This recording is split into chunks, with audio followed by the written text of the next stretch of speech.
ao olharmos a chuva seródia, a temporada, com a espera da vinda de quem? De Cristo. Mas só que ele nos traz no contexto da agricultura, como um lavrador espera a chuva seródia. E ele diz que nós devemos aguardar a vinda de Cristo, sermos pacientes. E na verdade, amados irmãos, a chuva seródia que nós tanto aguardamos, ela vai preparar a igreja de Deus para o retorno da vinda de Cristo. A chuva seródia, ela vai amadurecer a semente. O que é a semente? A semente, nós bem sabemos, amados irmãos, que é a palavra de Deus. Segundo o livro de Lucas, capítulo 8, versos 11, nos diz que a semente é a palavra de Deus. E, amados irmãos, dizer que a chuva seródia é uma das grandes necessidades para o amadurecimento da semente. Isso é um fato na vida dos cristãos, não é? E como consequência, fruto desta chuva amadurecendo a semente, haverá colheita final.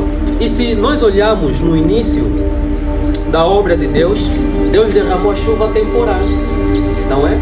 Derramou o Espírito Santo lá em Pentecoste, e depois vamos chegar lá também. E nós vimos que foi essencial o derramamento do Espírito Santo ou da chuva seródia sobre a igreja primitiva, para que os habilitasse a pregar com poder e autoridade, que é a palavra de Deus. Deus derramou o Espírito Santo. E, amada igreja, Deus não poderia encerrar o drama da história deste mundo em proporção menor, a comparar com aquilo que aconteceu no passado. Por isso é que a tão esperada chuva seródia, ela vai permitir com que a igreja de Deus saia com poder, talvez diria duplicado ou quadruplicado ou quintuplicado, assim por diante, ao comparar com os nossos irmãos do passado, que também foi essencial eles terem recebido a chuva temporária, pregaram e fizeram muito bem, e estes deram começo, não é, da obra. E Deus, ao derramar o Espírito Santo nos últimos dias, amados irmãos, é permitir com que você e eu, não estamos a falar de ninguém, é você e eu, consagrados, não é, saiamos com poder e autoridade pregando.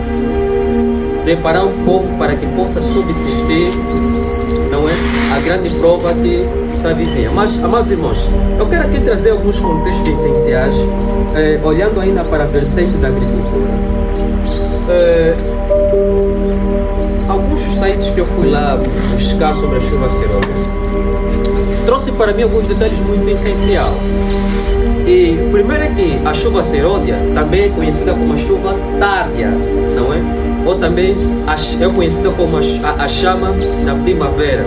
E diz também que esse mesmo termo, seródia, vem do latim que é serotunus, que quer dizer tárdio, a seródia. E por outra, um outro detalhe também que queremos aqui trazer diante dos irmãos é que na região da Israel-Palestina, não estamos a falar da Palestina, porque esse atual Israel que nós conhecemos foi algo criado, dividido pela maçonaria, se não estou equivocado, no ano de 1954, dividiram a Palestina em dois estados, não é? Que é o estado israelita, para servir para seus filhos. Mas como não é nosso assunto aqui, é estado secreta, não vamos aqui levar ou nos aprofundar. Estamos aqui para estudar sobre a chuva seródia. Na Palestina, que tem um clima mediterrâneo, o ano agrícola, ela tem principalmente duas chuvas. Temos a chuva temporária, não é? Que cai entre outubro, novembro. O que acontece? Cai logo depois do plantio, irmãos, é interessante, faz a semente germinar, não é? E enraizar. Amém, irmãos? A chuva temporária, ela permite com que a semente germina e seja enraizada. É só nós olhar aos nossos irmãos do ano passado. Começaram com uma obra, não é? E a obra está a se alastrar até os nossos dias. E a chuva seródia, que segundo o material que fomos lá ver, diz que cai entre março e abril, ela cai no final do ciclo, antes ou pouco antes da colheita. Ou seja, a chuva seródia, ela tem como finalidade permitir, não é? Perdão. Ela dá o último gás para o trigo e a cevada. Sem ela, fica xoxo, leve, com pouco rendimento. E por outra, ela garante a colheita, a chuva seródia. A chuva seródia permite que haja colheita. E sem a chuva seródia, amados irmãos, se a chuva seródia falha, mesmo que a temporada tenha vindo, a safra quebra. Por isso é que era tão esperado pelos agricultores.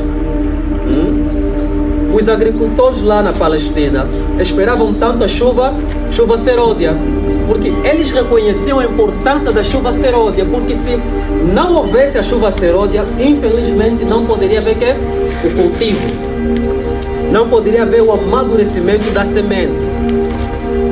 E nós estamos a começar a entender a importância da chuva seródia, procurar paralelizando com a espiritualidade.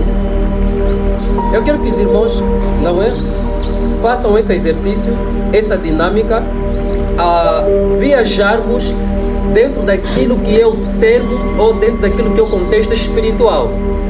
Se não houver a chuva seródia, impossivelmente haverá colheita. Por quê? Porque não caiu a chuva para o amadurecimento da semente.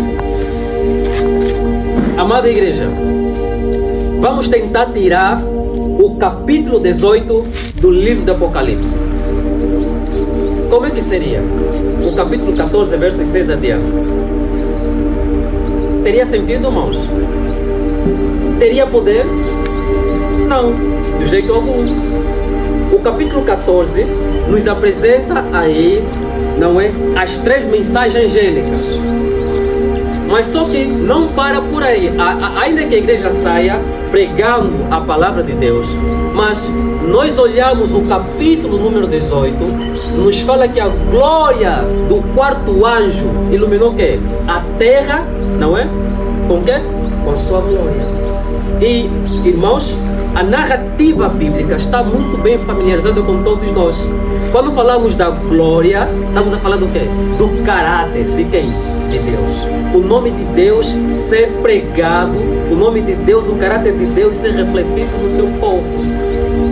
E quando a gente vai sair, irmãos, eu quero que nos pusemos lá. Assim como a serva do Senhor muito não olhava para o futuro, e nós saímos a pregar, mas ela não estava lá.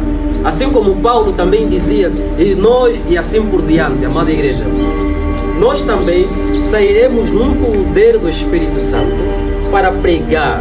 Agora, tentamos imaginar, se não houvesse o capítulo 18, não houvesse a glória do 4º anjo iluminando, dando intensidade, não é? Para que realmente fosse pregado a palavra, não teria sentido de jeito algum. E a colheita esperada não poderia se realizar. Agora, olhando para a vertente